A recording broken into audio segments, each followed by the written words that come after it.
छत्रपती संभाजीनगर ते परभणी रेल्वेच्या दुहेरी मार्गाला केंद्र सरकारने नुकतीच मंजुरी दिलेली आहे।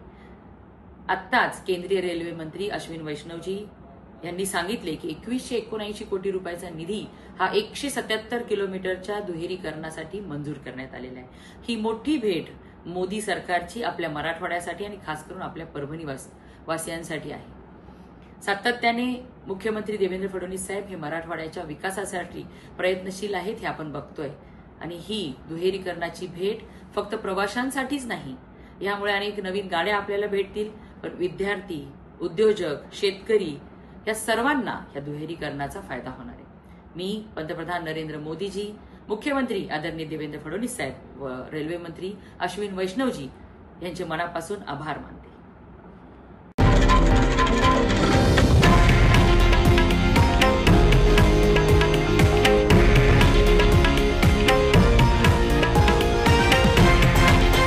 हे आहे देशातील नंबर 1 न्यूज नेटवर्क आणि आपण पाहत आहात TV9 मराठी, एकमेव।